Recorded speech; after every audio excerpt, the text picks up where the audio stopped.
Good morning, beautiful people. Welcome to our annual Women's Empowerment Conference. The ladies are in the building. Good morning, ladies. Good morning. It's so great to see you. We have some amazing guests for you today. I do understand that we may have had some glitches with our emails that were sent out to make you aware of how to experience today's event. If you got the right information or got the update, please spread the word to your friends.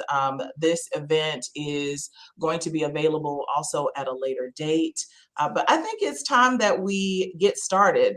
It is Women's History Month. And one of the reasons that I think an event like this is so important is because as women, we face some unique challenges in life in general, in the workspace, personally, just life is different for women. Women have had to battle so many things to have access that men naturally have been able to acquire or experience. And so this year, after having a 2-year break as a result of COVID, I wanted to make sure that we brought back this empowerment conference because we are living in, I know you've heard it 1,000 times at this point, but unprecedented times, right, ladies?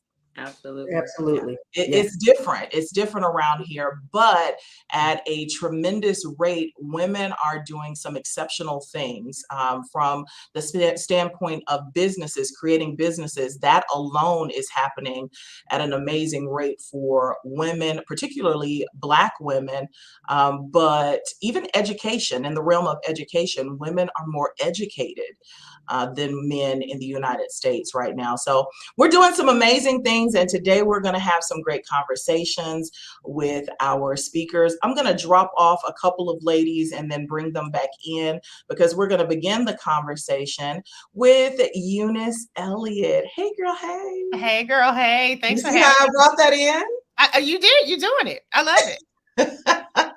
So Eunice has a unique experience when it comes to the professional world because I don't know, what would I call you? I would call you someone who is very committed to her own joy. That's perfect. You are very committed to your own joy. Your professional journey has been one that it stays in a certain vein, right? Mm-hmm. But you actually, in my opinion, you move without fear. And I think that's an exciting way to live life. And thank you to everyone who's tuning in. I see more and more faces joining us. If you have questions during this process, do not hesitate to comment and share those questions. And actually, I was also supposed to do this for you this morning. We have a virtual photo booth. And so you can actually take photos of yourself participating in the process. I'm going to post it for you right now. Make sure you use that link. And all you got to do is like highlight that link that I just posted, and you should be able to jump onto that virtual photo booth.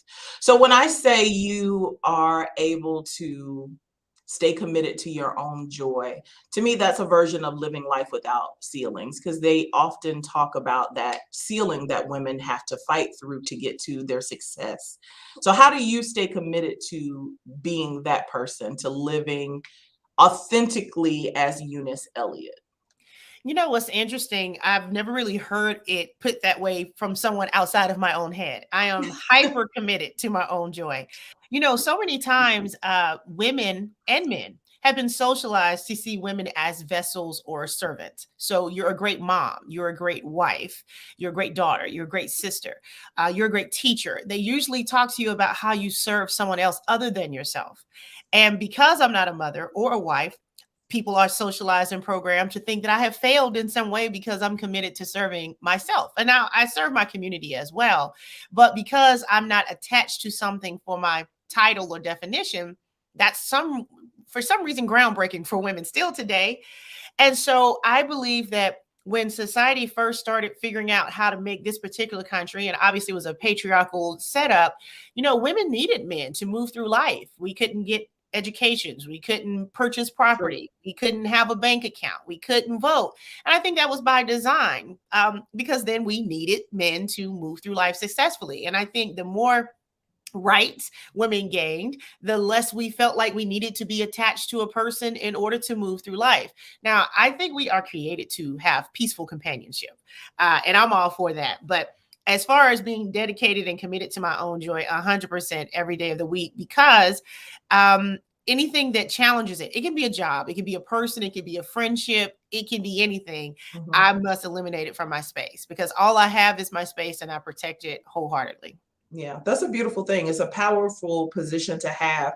Where did you get that ability? Because it's not, I don't think it's something that's innate after a certain amount of adulting. It's not something that just, like, I think as a girl, we're very protective of ourselves, our wants, our desires, but society eventually chips away at that if you're not in the right spaces or have the right support system. So is it your support system that helped you get that way, or is it just your experiences? I think it's a combination of both. My grandmother on my mom's side was married for over 60 years, 9 kids. My mom was married, had 4 kids, and she's since remarried. And so the women in my life that I respected the most never told me that that was something I needed to choose just because they chose it. So they always supported me. Even my grandma, a lot of times people think, oh, grandma's looking for you to hurry up and get married. She would say, child, don't do it if you don't, my grandma would tell me, if you're legal in this country and the way you move around, it's not going to serve you. And so they always kind of gave me permission to make choices based on what I actually felt and not what was expected of me or just expected of women or what society would deem approving or pleasing to them. So I think because my mom and grandma lived their lives, some on their terms, some on the terms of the day, they just kind of empowered me to do what I feel when I feel it. And, it changes from day to day. And so I give myself permission to change my mind. So many times women especially will make a decision and feel like they have to be stuck in the decision, even if it turns out to not be right, because it's like, well, I picked it. Well, I decided this. Well, decide something new. And I've always relished in my ability to change my mind. Yeah, you brought up your grandmother, and it just dropped on me something my grandmother said to me when I told her I was expecting Zuri, and she told me, you did well. Because I was almost 40 when I gave birth to Zuri. And in today's society, that's like it's a geriatric pregnancy. Right. And so, I think that speaks to no matter if you choose to be like Mary J. Blige and say, I want to be the rich auntie and I don't want children, I want my freedom, or you choose the journey that I chose to become a mother, it's still about the choice. It's still about making the decision. And as you just said, not feeling stuck in your decision.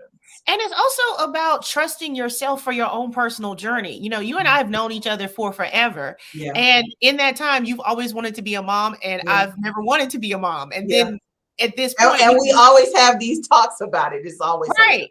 And so when you had Zuri, it was this beautiful thing that I knew my friend was happy. Yes. And did something she had been longing to do. And I believe, based on how Zuri turned out so perfectly, that is when she was supposed to arrive in your life. And I think as long as we start trusting how and when things happen and not think, oh, I wish I had done this sooner, or I wish I knew. I tell my friends all the time when they look back and maybe they get a new way of thinking and then they start mourning the past and how they used to think. I say, you know what? When you got potty trained, you didn't beat yourself up for the first 2 years you was pooping on yourself. You learn and you grow. When you learn how to walk, you don't spend time mad that you couldn't walk before. When you learn how to read, you just learn something new and you incorporate that into your life. And so I think everything happens exactly how and when it should. It's a matter of, will you be able to have the appreciation of the timing and appreciation of the position at all times, even when it's not happening. And you're like, well, this is when I want it to happen. Have an appreciation that if it's not happening now, it's not supposed to. And whenever it does happen, that's when it was supposed to happen. Embracing the process. Embracing it.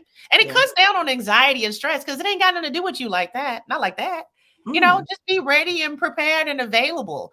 And then when it comes, you're like, yeah, what I said. That's what, but it's Yeah. never going to be on your time, right? Because you don't know everything and you don't know all the different pieces. I tell people all the time that if you could do like a Google Earth view of your life, yeah, you would have more information, you know, because you could see the destination, you can see the roadblocks, you can see the detours ahead. But most of us are on the Google Street View. And so we're frustrated because we sit in traffic, or we get frustrated because there's a detour. But if you could just really see how your story is being written, you'll calm down and say, okay, it's going to be all right. I'll get there. I think that's a beautiful takeaway and a great place to close out this portion of our conference. I thank you so much for joining us. What's next on the horizon for you? Because if you don't know, she has, when I say committed to her joy, she's been an anchor, she's a comedian, she's an author, and you also work in the private sector. So what's next? Depends on the day. See? Today I'll be performing comedy, and this weekend I'll be doing comedy. I do work for a nonprofit where I get to support Birmingham City school students and with college, and it just depends on the day. One day I'm writing a book, next day I'm writing a movie, next day I'm sleeping until 2 p.m. So it depends on the day, but I'm usually around, and I'm very easy to find online to follow, and I just really enjoy consuming other people's journeys as well, not as a point of comparison, but as a point of inspiration and encouragement, because we're all just trying, and that's all we can do. Try. Yes, we are. Well, thank you. Don't go anywhere, Okay. because a little bit later on, we're all going to hop on and just chop it up a little bit. Sounds Thank good. you, Thanks for having Eunice. me. How can we follow you on social media? I am under my government name at Eunice Elliott. If you don't know how to spell it, just type in some letters. Google will say, "Did you mean Eunice Elliott?" And you will say yes. Perfect. Coming up next, we have an amazing woman who happens to be so many things as well. You know, that is a theme, I think, in womanhood, to wear many hats, to have several titles. And she has those. I mean, from her professional experiences in management to being a wife to being a mother. What other titles do you have that I could list out right now? Let's see, mediator, Yes. crisis intervention. Sure. When it comes to ministry, motivation, it truthfully runs the gamut. I know it. I know it. So many hats, which is why I was excited to be able to grab you and have some of your time. Andrea Friday Stewart.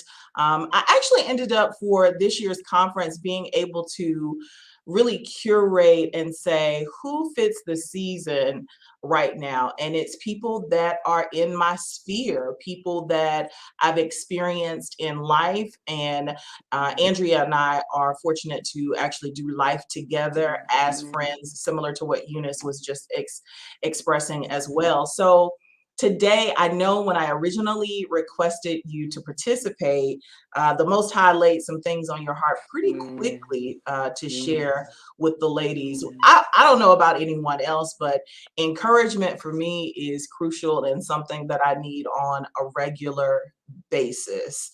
And it comes in different forms and fashion, but I would love for you to share some words of encouragement for the women. Well, first of all, Eunice said something that it's so amazing how God will do a thing, because she literally said her own joy, right? And she started talking about the things that she needed to do in order to make sure she protected her space. And when I saw the title, Living Without Ceilings, I was like, oh, okay, God, I see you. Because a lot of times what we do, our ceilings, what they are imposed expectations based on cultural boxes, right? So we have these expectations that we feel like we're supposed to, fulfill, and they have nothing to do with our purpose. Nothing at all. And we don't realize that because we have been tuned to look at the cultural boxes of women are supposed to. Well, this is how. Did you take this path? How many degrees do you have? Are you married yet? Do you have children? You're not a doctor? All these different things, and then they start to fester in us. And then when our purpose comes around, we don't see it because it's not in the box. And we sit here frustrated, constantly frustrated. So then the question becomes, okay, I know all that. How do I fix it? And then to some degree, you have to say, you got to be willing to break your own heart. That's when it gets a little tough. When you think about a life without ceilings, think about that. When we think about ceilings, you think the floor of a cloud, and even that is beyond and beyond and beyond, right? But when you think about a life without ceilings, how in the world are you going to supersede all these walls, these hierarchies that people have put in front of you? You're going to have to break your own heart. You're going to have to make What does that mean to break your own heart? So one of the people that comes to mind for me is Sierra. You know how everybody was talking about the Sierra prayer, Sierra's prayer. right? Look at Sierra's life right now. Look at what God did to her future. She made a decision. Now, in front of her was literally her future, but it wasn't the future everybody was looking at. She made a decision not to be with her child's father. And if you listen to all the banter that she's had with other interviewers and things of that nature, she'll tell you that's not what she wanted. She didn't want not to be with her child's father, but she made a decision to break her own heart and say, you know what, God, I'm ready. And then birth the Sierra prayer, and then look at her future. Look at her future. We look at her and we like, oh, look at the first family. But she made a decision to break her own heart and decide, you know what? It doesn't matter what others say. It doesn't matter what others do. It doesn't matter what his decisions were. I have to make a decision to go for what I want, and it's not going to make me happy in the moment. We live in a society that conditions us to believe that creating boundaries for ourselves is the best way to make sure we make it in life. Sometimes those boundaries are the expectations of the world and the culture we live in. And that's stopping you from living the purpose that you were built for. How do we make those decisions? How do we decipher that? Are you willing to make that sacrifice? One of the things, everybody's heard this, whether you're in the word or out of the word, Abraham, he had to break his own heart, went all the way up there to sacrifice his son real quick. God was like, no, don't do that. But he was willing to break his own heart. Sierra was willing to break her own heart. That means I really want to be married. I want to be married, but my dad doesn't want me to marry him. You go on and do it. 20 years later, you're happy as a lark. It hurt you to have to hurt somebody else to get to where you wanted to go. But if you stop looking through the lens of what somebody passed you, I say it all the time, if we don't hurry up and overcome this Eve curse where, oh my God, she ate the apple, we don't have sense anymore. No, we are women. We are strong women. And there are times where we are not going to do what everybody else wants us to do. But in order for us to live our purpose, we have to go to our own wiring. I was born and bred right here in good old Texas. But Texas isn't where your purpose is. Oh, she thinks she's all that because she's left and she moved on. She broke her own heart. She didn't want to hurt anybody else. But she went on to do big things. She went on to do great things. She is you. She is you. And you have to get to a space where you decide that it's okay if you're not happy with your decision. But does your decision bring you joy?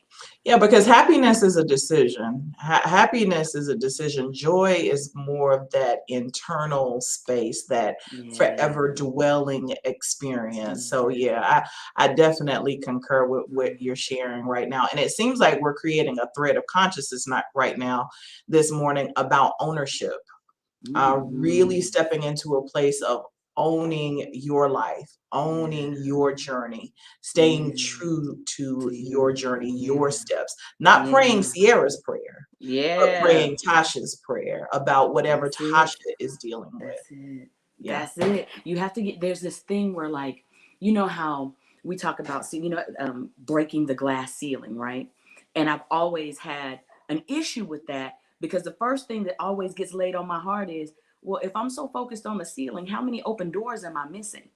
Because the ceiling wasn't created for us per se. You got to break through the glass ceiling. Who said that was my job? Because while I'm over here looking at the ceiling, I got all these people behind me trying to get through the doors I've already walked through. That I'm supposed to, there's open doors for me, but they condition, we get conditioned to, in culture, you got to break through the glass ceiling. Who said I wanted what that man had? Why is it that I have to be in a space where, it's hard for Black women to be Jeff Bezos? And no, it's not. It's just that that's the pattern that you want me to follow. And then there's this ceiling that I'm supposed to be breaking that has nothing to do with me. I had 27 open doors I was supposed to walk through so that Oprah could do this and so that this one could do that. We are not supposed to be in a space where, and that's so indicative of what this is all about, living without ceilings. They impose those on us. Keep walking through your doors. Keep doing the things that God called you to do. Keep walking in your purpose. And like Eunice said, when we look at other lifestyles and all that different stuff, that's not for comparison. That's the motivation. Where's my path? What am I supposed to do? We don't have to feel the pressure of breaking somebody else's ceiling. We are in our own right, walking purpose. I don't have the life that Tasha has or that Eunice has. My life is dope. We do things, we live things based on what we're created to do. And if we stop trying to fit in, a bear skin when we're a rabbit, we'll be all right. Not trying to fit in a bear skin when we're a rabbit. I'm just saying. It's the truth, though. I mean, it's the truth. I think about my own journey, and even the fact that, like what you're describing, is really making your own history. It's called Women's History Month, but it's not just about those notable individuals that are famous or, making the, I guess, what some would consider major power moves in society. It's the mother who just completed her degree with 3 children and working a full-time job.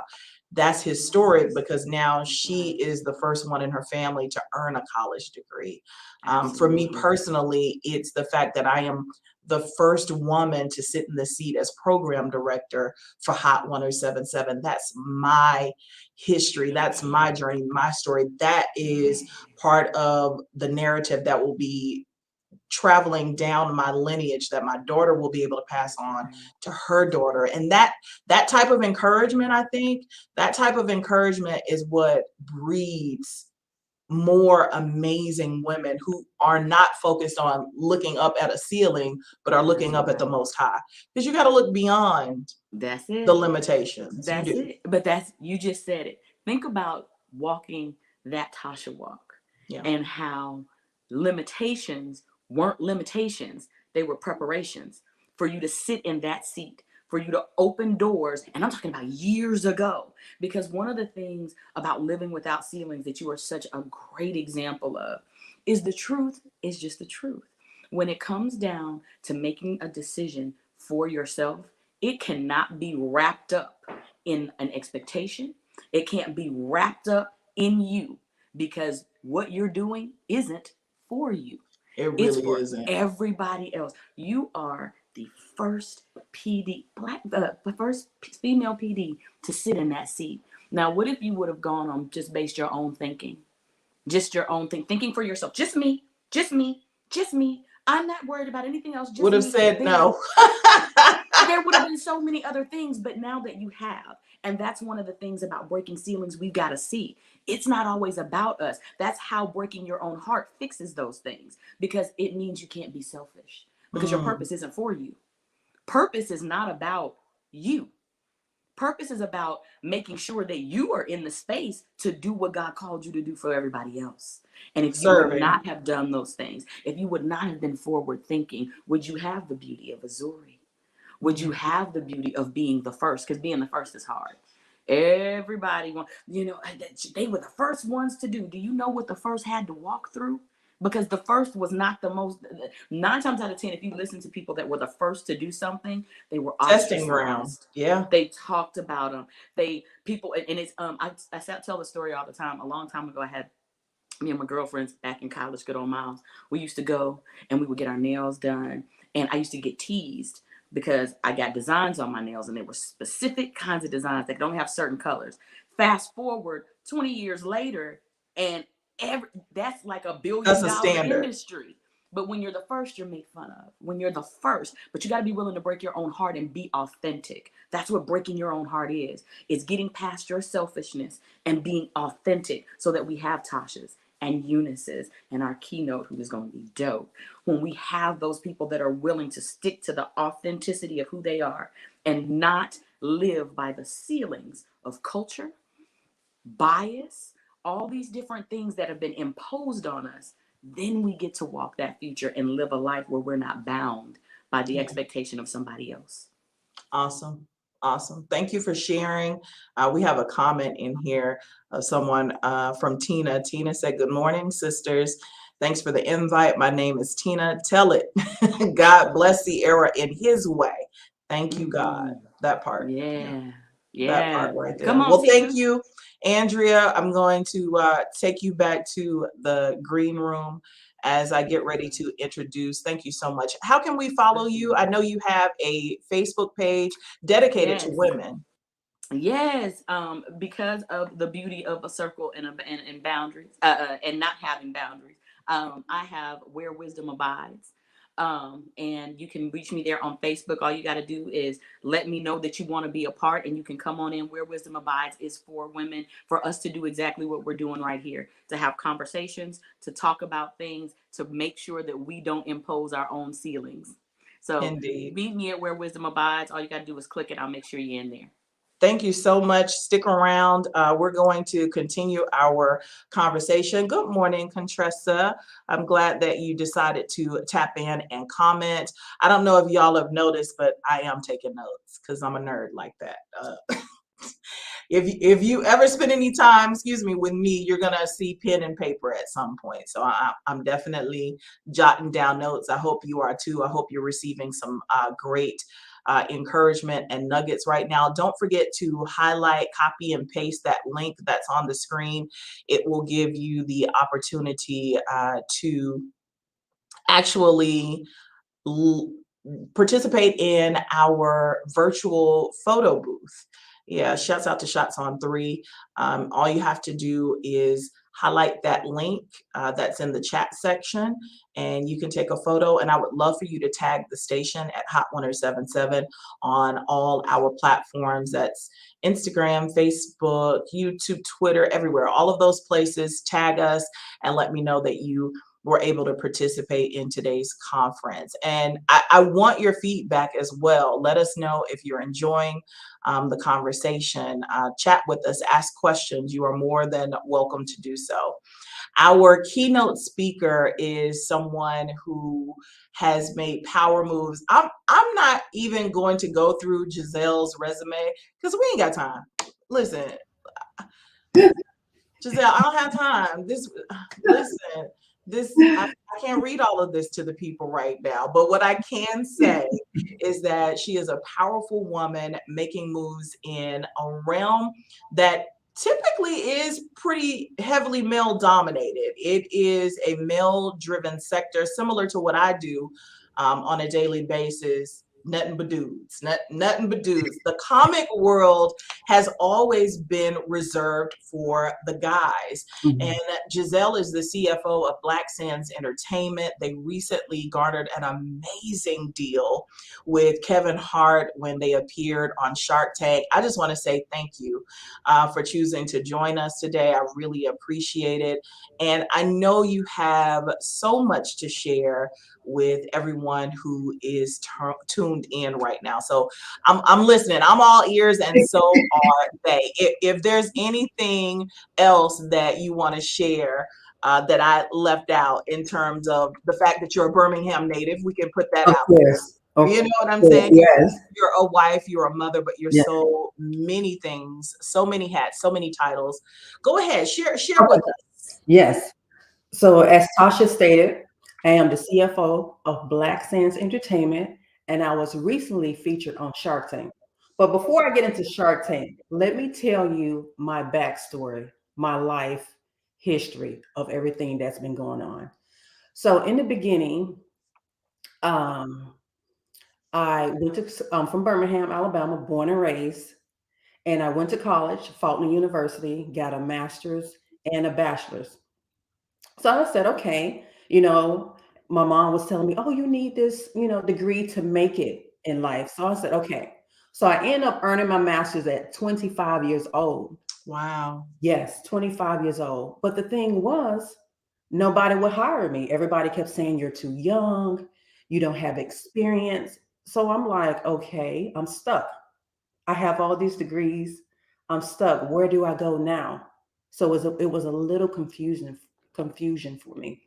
And I ended up working at Target in Trussville, Alabama, Come on, Tarjay. stocking, yeah, yes, stocking shelves with a master's. And I felt so ashamed. I was like, wow, I spent all this money on education, and here I am working at Target stocking shelves. So I was like, okay, I know there is something bigger and better for me, but I didn't know how to pursue that, what direction my life needed to go. So I ended up moving to Atlanta, Georgia with my then fiance. In Atlanta, it was a very tragic for me because my fiance ended up getting killed in a motorcycle accident. I lost everything. I lost my apartment. I lost my cars. All my money I had in the bank account was completely depleted. So I'm like, okay, where do I go from here? This is, I was just so distraught and didn't know where to go in my life when that happened. And I was only 26 at the time, Wow. 26 years old. And like I said, I lost completely everything. So I said, in order for me to get myself back on my feet, I'm gonna have to join the army. So I went, yes. So I ended up going into the military at the age of 26 years old. And I remember going to the recruiting station in Birmingham, Alabama. And I was like, I need to be in here now. Get me in the military ASAP. Because, I didn't have any money. I lost completely everything. Everything was taken away. Like I said, my fiance got killed in the motorcycle accident. So I went into the military. And when I went in, I ended up going in as a E4. So I kind of skipped the ranks because I already had my master's. So I ended up going in. They ended up paying most of my student loans back, student loans off. So I was able to get that done. But my goal was to focus on building up my savings again because like I said, I lost everything. So I end up just every paycheck that I got from the military, I saved it in the bank. I did not go anywhere. That's the sacrifice I made, you Wow. know. And once I got out the military, Terry, I ended up meeting my husband in Birmingham on New Year's Eve at work play. Yes, at work play. So my husband is military also. So it was so interesting how we met that night because I had just gotten out of the military and he had just gotten out too. And we served in Germany at the same time, the same years, but never knew each other. Wow. Yes. So I was like, wow, and then we instantly connected. And within 6 months, we got engaged and was married that quickly. Wow. Yes. And I told my husband before we, started dating, I said, you know what? I don't know if you want to date me because in the military, I had problems. I found out that I had breast cancer. Wow. Yeah, so I had breast cancer, and I was very young with the breast cancer. Had the doctor told me I probably had the cancer in my 20s, but I wasn't diagnosed until my 30. I was 30 years old. Wow. And I said to my husband, no, you don't want to be with me. I got too many problems. I was just diagnosed with breast cancer. He said, no, I want to be with you. I'll take care of you. I was like, okay. So that was another thing that instantly connected us together, you know, and he took me to all my doctor's appointments that I had to have. I had to have a right mastectomy. He was there for the surgery, everything. So that journey, that cancer journey, was an eye opener for me. It really let me know what true love was, with my husband. And also my family, they supported me too with my journey of the breast cancer. But my journey with the breast cancer, I did not let that stop me. I did not get depressed and like, oh, I'm dying of cancer. No, I was still just happy, motivated on the go, because it was like God put something in me. I knew I had to fulfill my God-given potential here on earth. So like I said, I had the mastectomy. I didn't have to have chemotherapy because they said it was the beginning stage. So You caught it early enough. yes, exactly. Exactly. Caught it early. So after me and my husband got married, we moved to San Diego, California.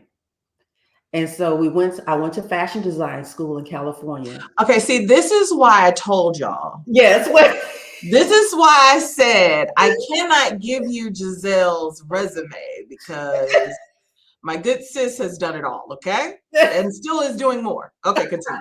Sorry to interrupt. yes. So me and my husband ended up going to San Diego, California, and I went to the Art Institute in San Diego for fashion design. And my husband went to the same school as I, and his major was game design. He wanted to be a game designer. So that was a lovely experience, learning how to do fashion, creating my own fashion line. And when I finished, I got another degree, a bachelor's in fashion design. So when I graduated, I ended up moving to New York City to work in the fashion industry for Calvin Klein. So that was a great experience for me, and it was lovely. But you know what? In the fashion industry, to be honest, it was so cutthroat. Oh, yeah. Very can imagine. cutthroat. When they tell you it's cutthroat, they are serious. And so I wasn't able to move up in the ranks in the fashion industry like I wanted to. And plus, they hired me on. Calvin Klein had me on as like a not a full-time employee.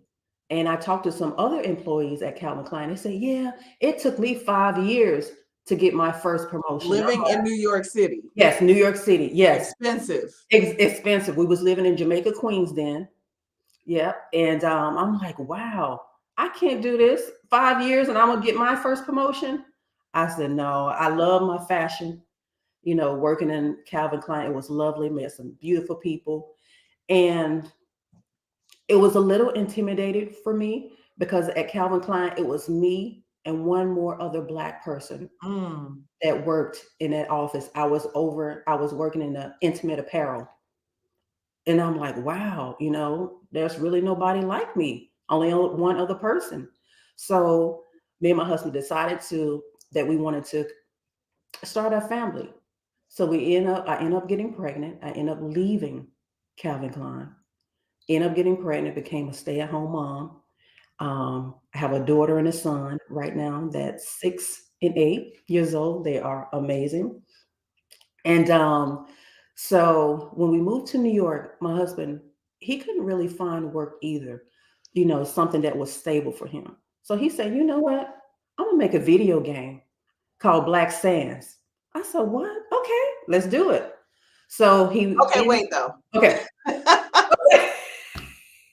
So when most wives hear a husband say, I'm gonna make a video game.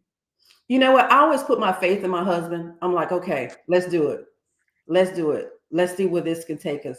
So he said, I'm gonna make a video game called Black Sands. That'll preach right there. We didn't have we had to use personal expenses to cover the video game.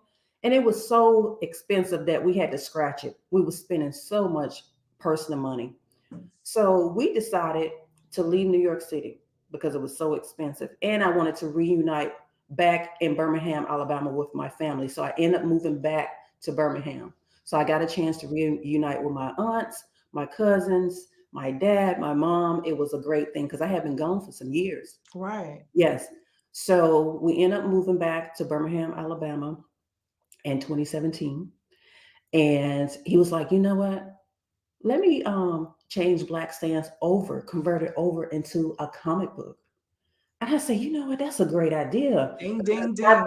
Yes, it's not that expensive. You know, let's see how this goes. So we end up changing it over to a comic book. And how we got those funds to produce the comic book, we end up doing a Kickstarter. Mhm. So Kickstarter, if you guys don't know, is a platform where creators can go and raise money for their creativity.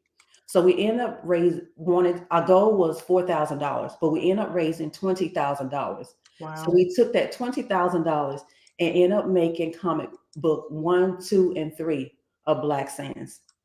And that was just amazing. And from then it just took off. So we had to do the groundwork. So we had kiosks set up in the River Chase Galleria in Birmingham, selling the books to people. We did a 20-book school tour. We did school tours to like 20 different places, and we ended up marketing and selling our books that way. We ended up going to New York. We was featured guests at South Africa Comic Con. We Okay. ended up going to Africa, selling our books, getting the word out there of Black Sands, letting people know who we are. And it was so amazing because no matter where we went, people knew who Black Sands was. So that was just amazing. And why do you think people knew who you were? Because we put in the hard work to market the product. So people and it stood out. It stood out. Black Sands, our company, we focus on history before slavery, anti-colonialism. So that's what we focus on. And people was like, that's too bold. You guys are, pro-Black. That's too bold. What you guys are doing. I'm like, no, but nobody else is doing it. So let's see where this can take us. Me and my husband was like, let's see where this can take us. Let's change the world. Let's have more positive representation for Black and brown people, and we left Birmingham, Alabama, went back to New York City in 2019 because we felt like we did our job there in Birmingham to represent, to let the people know what we were doing. And we went back to New York City. We was in a entrepreneurship veterans program where they help startup companies excel their business to the next level. So that's what we did. And ever since we did that, the company has just taken off of all the hard work we put in. So the first year of sales, we did $40,000 in sales. So 40 grand? 40 grand. 40 grand. So the second year we did 220,000. The third year we did 600,000. And last year we did $1.2 million selling comic books. Yes. That's amazing. Thank I you. mean, it's just amazing. People are coming in, commenting. JC, I think that's your name. He says that he and his wife are listening and driving to Pennsylvania. Oh, awesome. God bless sis. Valerie, that's my auntie Valerie. nice. She's clapping. Ari's clapping. People are definitely tapping in because what you're describing to me is literally the description of today's event, living without ceiling. You have been living, you and your husband, your family, you've been living without the fear, without the hesitance, without the reservation. Not saying that you didn't have the emotions, not saying that you didn't stop and take a step back and assess, but what you did do was immediately, I haven't moved past it because I wrote it down. Your husband said, I want to make a video game. Yeah, great. Let's do it. Yeah, let's do it. Yes. And so often, though, we say no first. I know. We say no first. And I'm not saying just to husbands or the men or the people we love, to ourselves.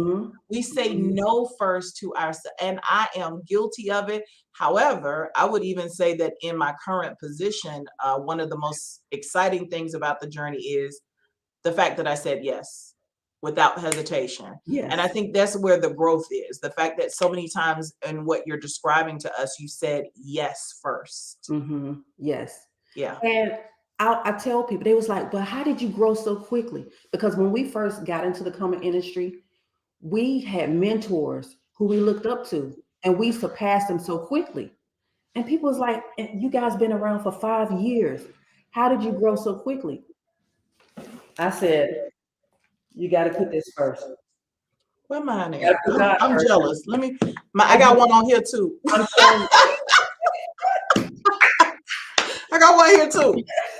I said you got to put God first in the center of everything you do, because if you don't, it would not work.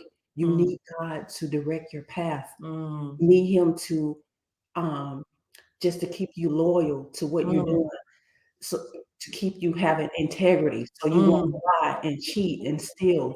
You need God in everything so you can succeed. Yeah. I'm telling people. I told people when I went to South Africa, Comic Con as a featured guest. The young lady asked, "How did you guys make it?" I said, "God." She said, "Wow, I never thought about it that way." Because she's trying to do her own interests and comments. I say, "You have to, because if you don't, it would not work. It will not work." And I know God put me and my husband together for a reason. I mean, come on now. You were in Germany at the same time, I and know, then exactly. you come back to Birmingham, and then it's a connect. Yeah, he did that. Yeah, he did, because we were just so passionate about being creative and starting new journeys in entrepreneurship. Like, we was just risk takers. We didn't. I mean, we lost $10,000 before, but we did not let that deter us from our journey. We did not let that deter us from our journey, and everything has been going just wonderful. Yeah. And everything every day. Blessing after blessing. Yes, it's blessing after blessing, and that's only because it's God. I'm just gonna give God His credit. Well, and the fact that you all decided to tap into something you're passionate about, yes, and that what you're tapping into is positive. exactly. It's definitely positive. It has changed so many lives. I get so many. It's shifting the culture. Like Andrea was talking about cultural boxes. Black Sands Entertainment literally is the epitome of shifting the narrative, breaking the boxes, moving forward thinking, and not being henpecked to or being limited by what Hollywood said you can or can't. Exactly. So my husband was like, "I'm not following Hollywood's path." And at first I was like, a little intimidated, but I was like, you know what? I'm jumping on your lead. That's right. I'm not following either. And now look at what God is doing. We have Hollywood now contacting us. They want to do business with us. And I'm like, how terrified were you when you all were doing Shark Tank? And it seemed as though for a moment your husband was going to say, "Nah, we ain't going to do it." I mean, I know you, Kevin Hart, but I'm going to say no. Yeah. How were you feeling? I was, you know what? Before we got onto the set of Shark Tank, I prayed.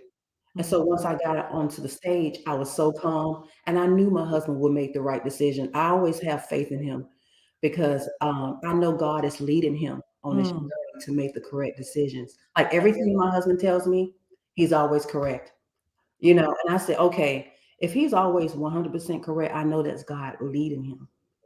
So I was so excited, and I knew they didn't show you guys everything on Shark Tank. They edited all the amazing events out. We had all the sharks fighting over Black Sands. Even Laura was fighting over it. Oh, really? Oh, yeah. Okay, so listen, there is a snippet that I found where I saw some footage that I was like, that wasn't on the show, but it stuck out to me because I said, the way she's talking, she sounds like she has an interest, but she's deferred to Kevin maybe, or I felt like maybe that energy was there, so they all were battling over the company. Yes, she was like, she was flipping through the pages. Oh my goodness, I love this book.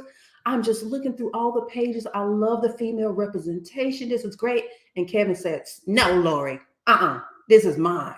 Wow. And I was like, "Oh wow, yeah, wow, yes. That's big." Yes, that's big. It was an appointed time, and for those who are just joining us and that are not aware, Black Sands Entertainment is I love that you named it a Black Sands Entertainment, because it encompasses the future. You didn't name it Black Sands Comics. Black Sands Entertainment goes so far beyond the comic, the games. It could be movies.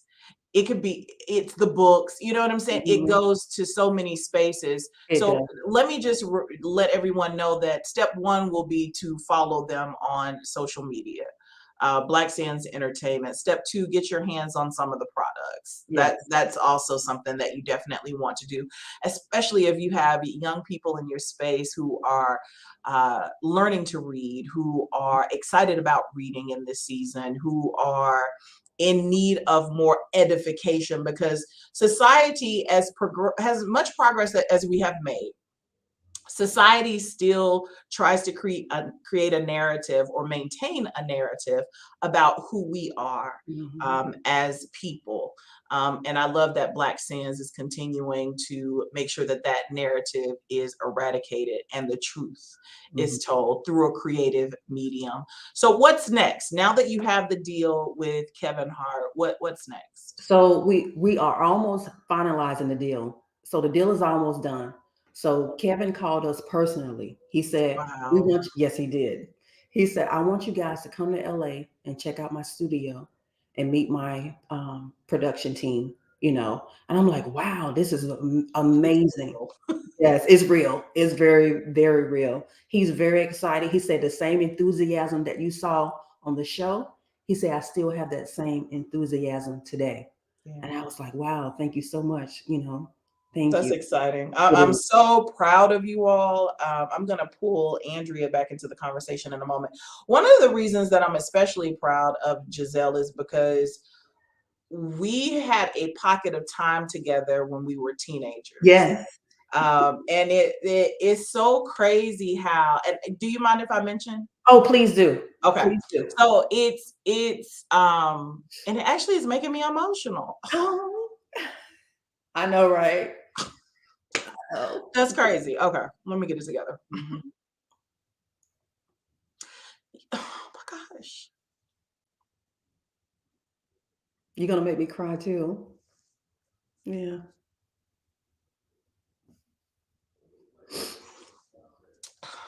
I did not expect to be tearing up today. My thing is, you never know who you are going to cross paths with. Mm-hmm. You don't know who you're entertaining Mm-hmm. at any point in your life, in your journey. You don't know. So Giselle and I knew each other when I worked at Winn-Dixie and she worked at McDonald's. Mm-hmm. So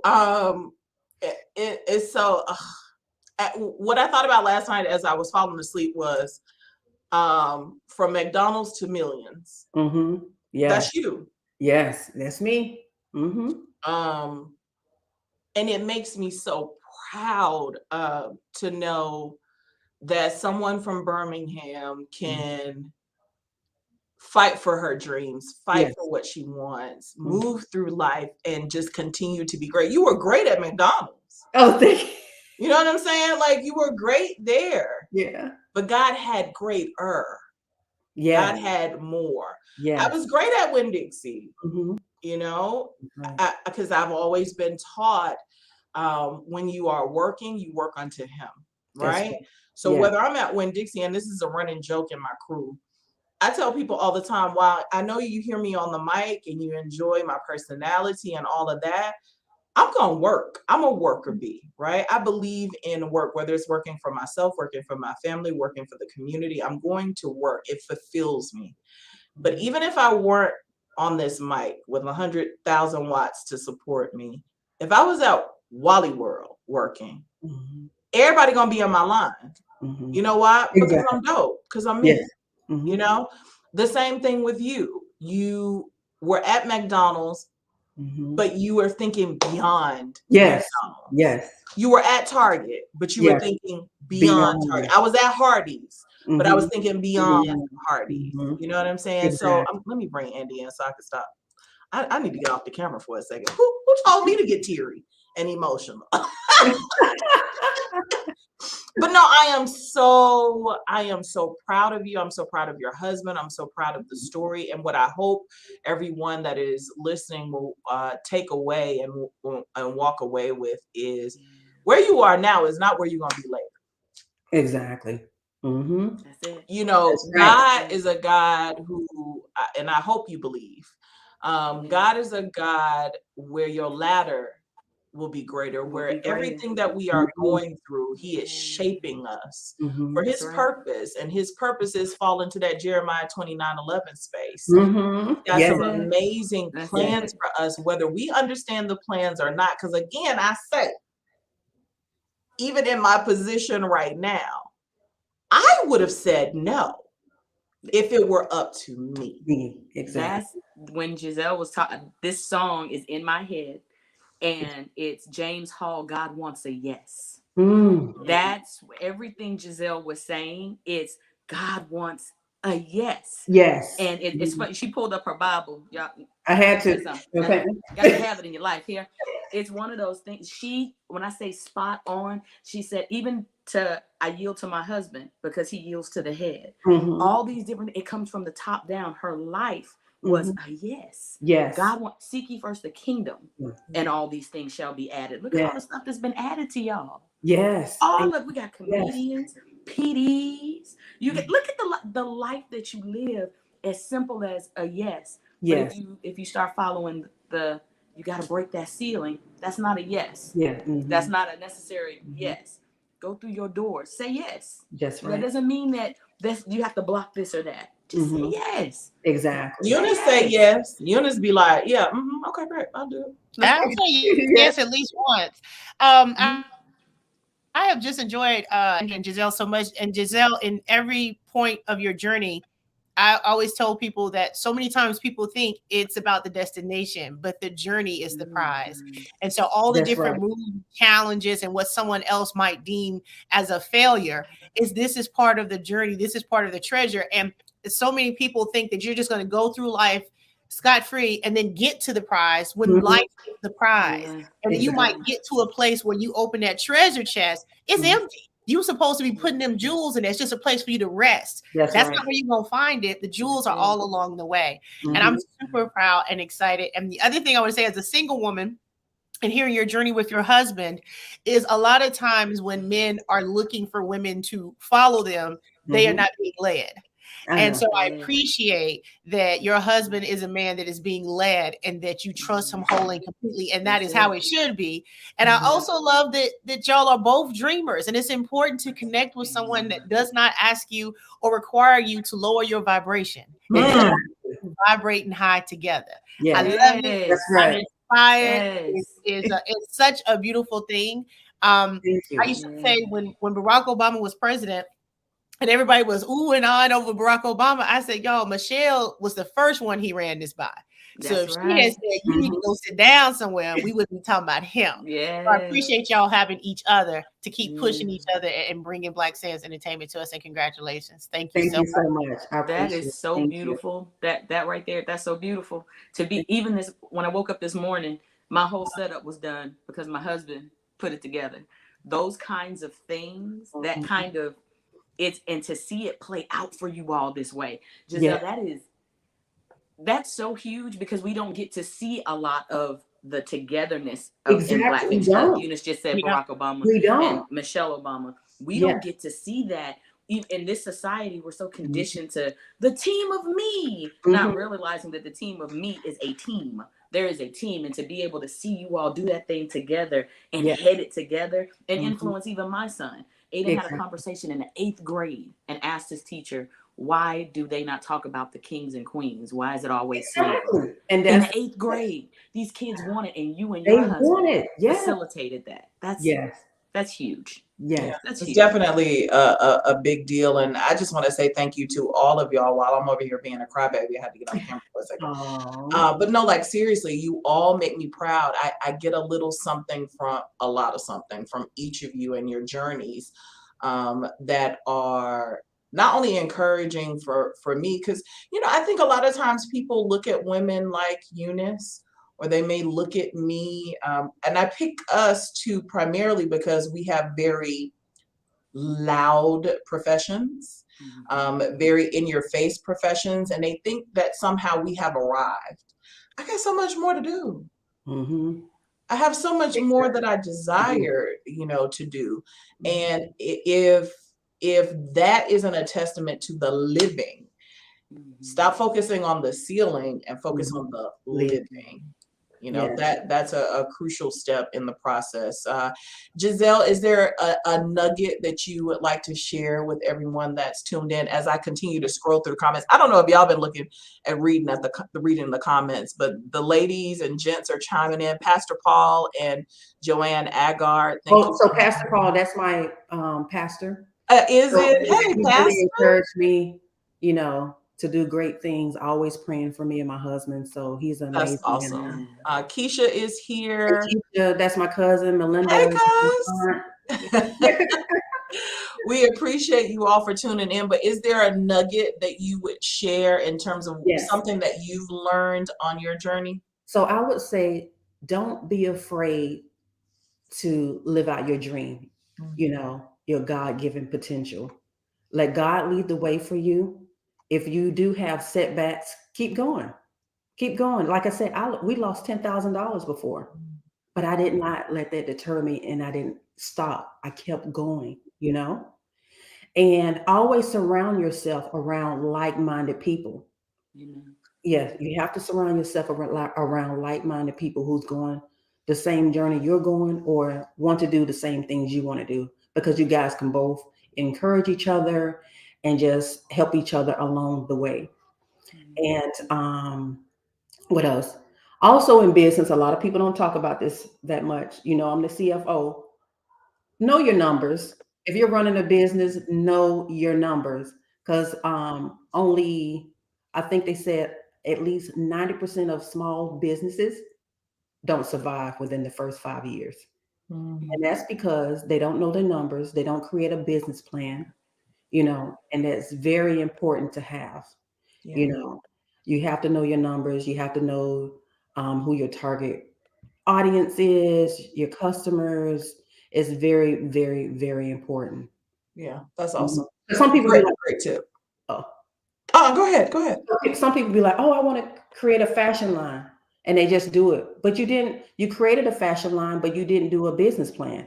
You should have had your business plan first, so you can know who your competitors are, how much money it's going to cost to facilitate and execute your plan, and to know your numbers. So, you know, it's a lot of different parts that's involved in being an entrepreneur, and you have to know each step. And if you don't know it, go to a professional that knows it and just pay them to do the work for you, you know? Yeah. What I also took away from what you were sharing about your journey is that you got degrees very early, and they didn't serve you. They didn't serve at all. I was very young, had a master's and a bachelor's at 25, and they did not serve me at all. You know, I think that's another cultural norm, cultural box that we don't have to live in. Something I've told children when I go to speak at schools for a long time is education is not limited to a degree. It's not. Yeah, it's just not. Education is free. Education is free. It is out there. I'm not saying don't get a degree, but I definitely am saying there are ways to achieve education outside of a 4-year institution. We don't have to be limited by that. That's right. Yeah. Absolutely right. You don't. Yes. Anything else you ladies want to add? WV Days just chimed in and said, good morning. This is exactly what living life can be when joined with your true tribe. Peace. Yes. I wanted to add something, because there's a word that keeps coming up. I think, Tasha, when you were talking to me and you were saying, I usually am not afraid to try new things, or I have no fear. And Giselle just said, don't be afraid. You know, I tell people I'm scared and terrified all the time, and I do it anyway. I think sometimes people stop because they're afraid. You have to do it anyway. You know, you have a lot of different emotions going on all the time. Take all of them with you. I read something once that says our fear is our least interesting trait.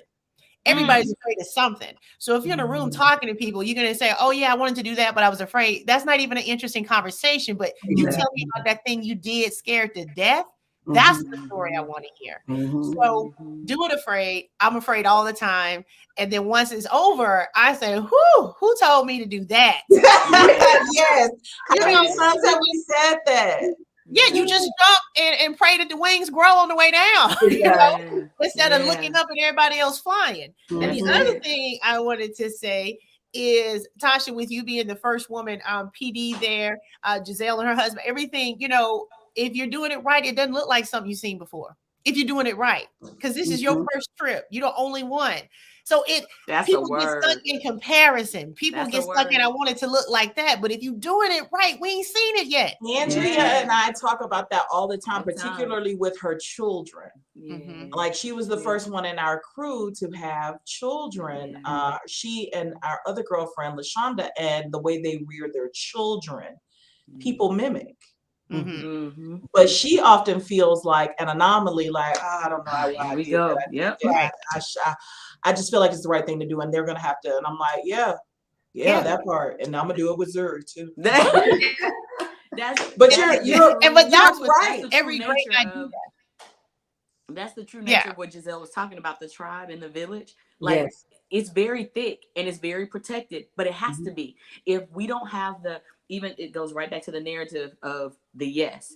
If Tasha wouldn't have said yes, the platform that's right here, even for Giselle, I wouldn't have seen Giselle. I wouldn't even know Eunice. That there is being the first, that yes to do a thing, because I don't my life is not indicative of any box anybody has ever been in. Every bit of education I received, we always tease about being from the school of Cox Radio. We do in all these different places back in the day. They don't exist anymore. But way back in the day, it became this lifestyle to manage personalities. God kept telling me from day one, Andrea, this is where you belong. But it didn't look like what everybody else was doing. I never looked like what everybody else is doing. Giselle, I know, didn't look like everybody else was doing. Eunice is a comedian. Do you know what? No, she's not. No, she's not. Eunice, I'm gonna go back a step. Who's an anchor and a comedian? You see? Well, I mean, two things can be true. But listen, I want to call Andrea out on something, and I just met you, so don't get upset with me. Okay, what I do? But everything you have been saying, I've been amening. I've been yes, ma'am. I am go girl. And yet and still you scared to put chicken thighs in your air fryer. Because you have told yourself that it wouldn't work and you ain't never even tried. Hey, you know I've been arguing with her for years about this air fryer. I'm so sick of her and this air fryer. I had an air fryer for a decade and she's still fighting me on the air fryer. So I'm saying, how you changing the world around you, but the air fryer got you stopped? Because the air fryer is a box, okay? That's a that I have to be able to use an air fryer, okay? I don't have to be able to use an air fryer. The chicken thighs. Put them in there. Put them in there. So, but that's a great example. And use the Instapot too. that brand new Instapot under the. Oh, you see, Tasha going in your business. Now, I stuck in the air fryer. But my point is, the reason why I brought that up is so many times when you do such great big front facing things that people celebrate you for, they don't know that you won't fold them clothes on your bed. Ooh. They won't know all the ceilings that you working through personally. They just say, yeah, you doing so good. And you're like, I don't know why I won't put that back in the cabinet after I used it. Come on. So I'm saying use the air fryer. That's going to be a celebration for the family. And I'm going to notify all of you when she uses it, okay? Please do. Let them know. But that's what I'm going to spend the rest of my day is getting some of my boxes in my house. Yeah. And put them in the air fryer because Eunice called me out. So now I feel challenged. And I'm gonna go ahead and I'm gonna do what I'm supposed to do. If you are tuned in and the only thing you take away for today is to use the air fryer, sis, use your air fryer. We've done our job. You know what? Hey, use them bath salts. Go ahead and use that scrub. Why are they sitting in the corner of your tub? They've been there 6 years. Okay. You see? And what we do is we get things that we think we would enjoy, and then they in our house, and we won't even enjoy them. We won't even enjoy them. But you know why? Because technically, though they're added, though they're added, it's what Giselle was saying. When you get so focused on things, you forget those simple things. Because you're trying so hard to get in. Let me climb into this box so I can be great. And you got a dope air fryer right there that would waste your time. I don't have to sit there and smother this chicken for 4 hours. That I part. can actually be living greatness. But we get. And what's but interesting, somebody said. and you know that though, because when I was talking about my air fryer, your immediate response was, I have one, but I didn't think I could use it like that. And so when we see people in their greatness, something in us says, I have greatness, but I just ain't never thought about using it. Exactly. That'll preach. That forward thinking that Giselle and her husband had, right here, right now, Tasha, no, when I say I've been sitting on a sitcom, or not a sitcom, but a series for 4 years. And it's just like, I don't know if I can. Then you look at Giselle, you can do it. like, yes, you can do it. All I gotta do is, you can do it. Wait a minute. You said you lost how much though? Those things, all those things, but then you have the internal fortitude of a Tasha to say yes. And all these people get put together, and I get to use my air fryer. Use the air fryer. That's gonna be step one for you. That's step one for me. Because once you see the power of the air fryer, it's gonna energize your whole life, and you're gonna start thinking through how you've been making things harder for you that didn't have to be. And then I can free myself. Another thing about the air fryer is healthier. They keep telling me that. Look at it. She got the information. She has the information. It's not what every day. It takes being in villages to unlock that stuff. Yeah. Like if I'm not sitting in front, I never would have been in front of you in any other way. But that's the key to unlocking everything. And let me say this about this series of 4 years that I don't know nothing about. Okay. So ideas don't care who manifests them. Ideas will come and go. And if you don't, you'll see somebody else doing it. And you'll have the thought that I had that I did. An idea just wanted to happen. It don't care who does it. Tasha looking out the window because I've been slapped with that. So all of us have these ideas and say, I had a thought, and we didn't make a move. And so guess what? That idea is going to go to the person that's going to make the move. And you're going to tell somebody about how you had that idea. I ask you to come step on my toes on this good day. I'm talking to myself. I'm looking at my own box. I'm looking at my own box on this square. I'm looking at my own box. I'm looking at me. I'm talking to me. The point is, an idea just wants to happen. It just wants to happen. Right. So if you have it, nurture it. Since you've been stuck on this idea for, you said 4 years, why don't you go to Black Sands YouTube page? We have a free course that teach you how to write and publish your own book. A lot of people has utilized that course and have created amazing books. I mean, just like that, done and done. But listen, once you take that idea that you have had and you nurture it and bring it to life, guess what ideas will do? They will come to you because they say she know how to make us happy. She'll make it happen. And that's why people who have one idea have two ideas. And that's why they say more money. The rich get richer. The rich get rich. Come to them. They say, oh, they know how to make me real. They know how to make me real. That manifestation of a thing. Absolutely. Make it happen. Right. Absolutely. That'll preach. Now look, I know we could go on and on. Start with the chicken thighs. Yes. Lawrence just chimed in and said it's the metaphorical air fryer. It's life. I'm serious.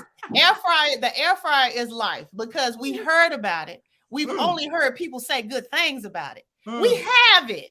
And we won't use it. Have not utilized it. I have a brother that does not trust air fryers.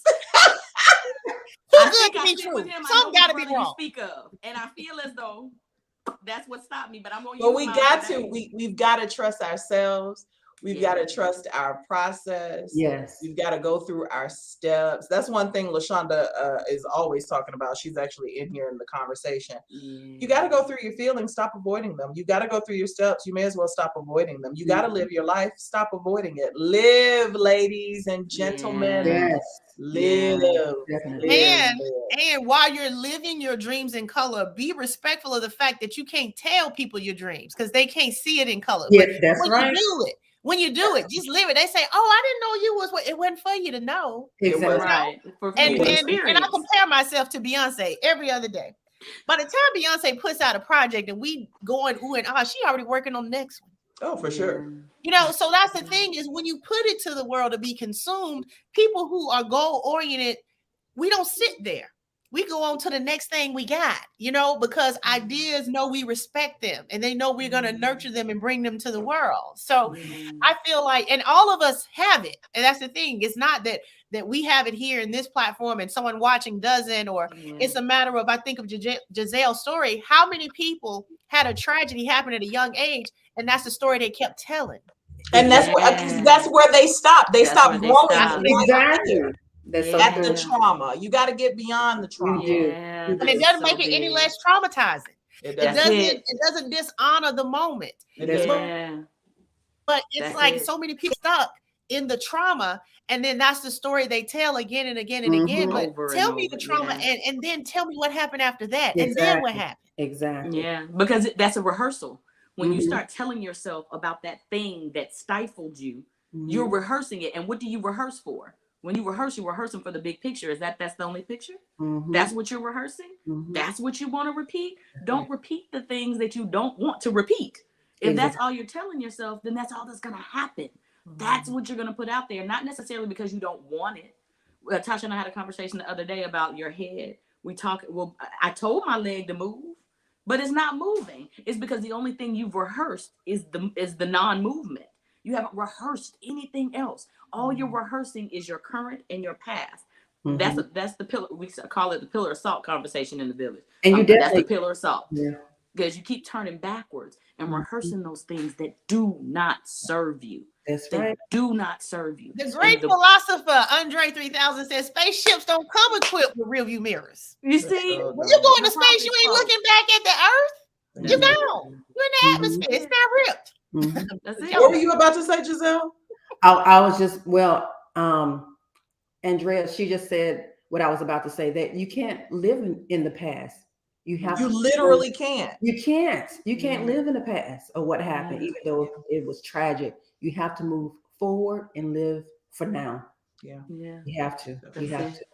Well, thank you, ladies. This has been amazing. And based on the comment section, people have definitely received the nuggets and the knowledge and the encouragement necessary. We're going to do this again next Saturday around the same time. This is going to become a weekly. I'm like, I'll be here. TM out. Ready. What?